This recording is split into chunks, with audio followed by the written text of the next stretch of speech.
Hello students, I am again with you. This is Nandita Garg from Narayana Group of Institution. This is a video for DLED program and for English students who wants to learn something related to English grammar. Okay. Students मैं आज आपके सामने interrogative sentences प्रस्तुत कर रही हूँ कि interrogative sentence को हम लोग किस प्रकार से समझ सकते हैं, बना सकते हैं और उनका यूज़ हमें कैसे करना चाहिए। लेकिन इससे पहले सबसे ज़्यादा ज़रूरी ये हो जाता है कि what is interrogative sentence. Whenever we want to ask something, whenever we want to inquire something about anything, then we have to ask, then we have to use the words which makes the sentence interrogative. Okay, let's see how can we make a sentence interrogative.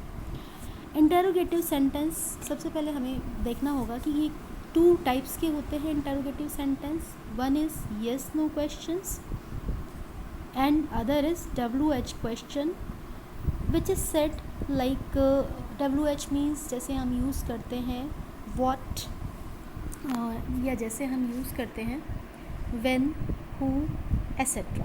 ठीक है, आगे देखते हैं कि what is the interrogative question.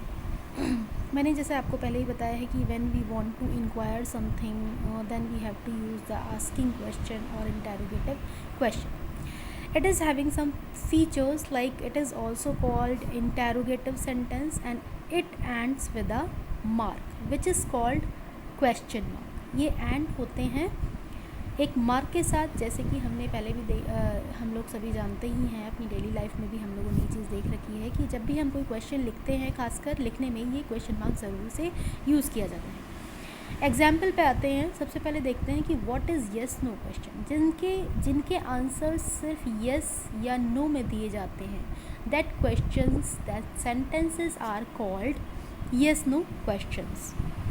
आइए देखते हैं इसके स्ट्रक्चर को हम किस प्रकार समझ सकते हैं। स्ट्रक्चर में ऑक्सिलरी या हेल्पिंग वर्ब के साथ हम किस तरह से इसको मेक कर सकते हैं। Auxiliary verb, helping verb plus, auxiliary को हम हेल्पिंग भी कहते हैं, इसलिए ऑक्सिलरी और helping verb plus subject plus main verb and other verb, ये अदर वर्ड्स, ये इसका होता है स्ट्रक्चर। कोई भी अगर हमें सेंटेंस पे फ्रेम करना हो, क्वेश्चन पूछना हो, तो हम येस नो वाले क्वेश्चन में हमेशा ऑक्सिलरी वर्ब हमारी पहले आ जाती है। जैसे कि यू रीड एनी न्यूज़पेपर, अगर हमारा कोई सिंपल सेंटेंस होगा यू रीड एनी न्यूज़पेपर, क्योंकि हम जानते हैं कि सिंपल सेंटेंस है, तो हम इसके पहले यू यानी सब्जेक्ट के पहले अगर हम डू लगा देंगे, ठीक है, तो उससे क्या होगा कि do you read any newspaper, ये हमारा क्वेश्चन मार्क लग के ये क्वेश्चन सेंटेंस क्रिएट हो जाएगा, क्योंकि यू यानी फर्स्ट सेकेंड पर्सन के साथ हमेशा हम डू यूज़ करते हैं, ठीक है। इसीलिए आगे देखते हैं।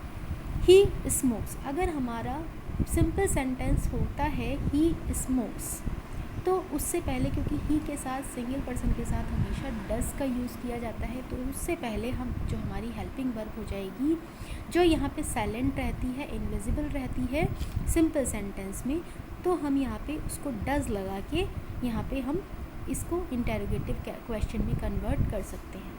यानी कि कोई भी क्वेश्चन अगर मान लो हमें बनाना है, तो जो आई से स्टार्ट हो रहे हैं या यू से स्टार्ट हो रहे हैं या सिंगुलर पर्सन से स्टार्ट हो रहे हैं, तो उसके साथ में हम डू डस का प्रयोग करते हैं। और उसके बाद में इसके अलावा अगर मान लो हमें पास्ट में किया हुआ कोई वर्क होता है, like I read the newspaper, तो इसमें हम क्वेश्चन बनाने के लिए इसमें हम लिखेंगे did you read any newspaper या डिड यू रेड न्यूज़पेपर। इस तरह से हम डिड लगा के उसको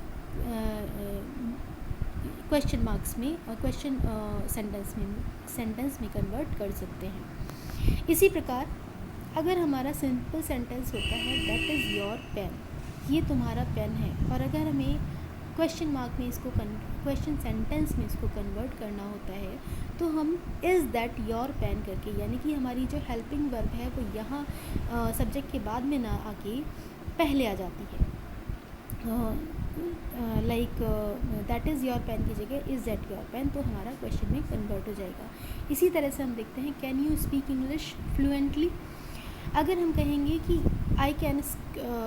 अगर मैं कहती हूँ कि I can speak English fluently, मैं इंग्लिश फ्लुएंटली बोल सकती हूँ, और अगर किसी को मुझसे क्वेश्चन पूछना हो तो डेफिनेटली कैन को हम फर्स्ट सब्जेक्ट की जगह पे ले आएंगे और अपना जो हमारा सब्जेक्ट है उसको हम यू में कन्वर्ट कर देंगे। Can you speak English fluently, कि क्या आप इंग्लिश ठीक से बोल सकते हैं, फ्लुएंटली बोल सकते हैं। इस प्रकार हमने देखा कि यहाँ पे हम अपना क्वेश्चन मेकिंग सीरीज़ को पूरा करते हैं। आइए देखते हैं अब आगे की कुछ क्वेश्चंस हम किस प्रकार से प्रिपेयर कर सकते हैं।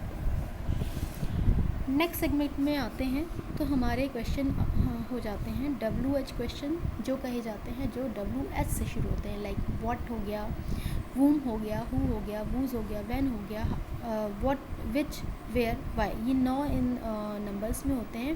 हाउ WH से नहीं शुरू होता है, लेकिन हाउ भी, ये like how many, how much, etcetera etcetera. तो इस तरह से हम क्वेश्चन को कन्वर्ट कर सकते हैं। इन roots there are 9 basic question words, ये 9 बेसिक क्वेश्चन वर्ड्स होते हैं। तो आपको ये पता होना चाहिए कि ये 9 नंबर्स में होते हैं, इसके अलावा कुछ नहीं होता है। इसी को हम उलटफेर के यूज़ कर सकते हैं। चलिए इसका स्ट्रक्चर देखते हैं। स्ट्रक्चर की जब हम बात करते हैं तो क्वेश्चन वर्ड आता है जो हम who, whom, whose, what, which, where, why इस तरह से स्टार्ट करते हैं, या हाउ से। तो सबसे पहले हमारा क्वेश्चन वर्ड आता है, प्लस वर्ब आता है, प्लस अदर वर्ड्स आता है।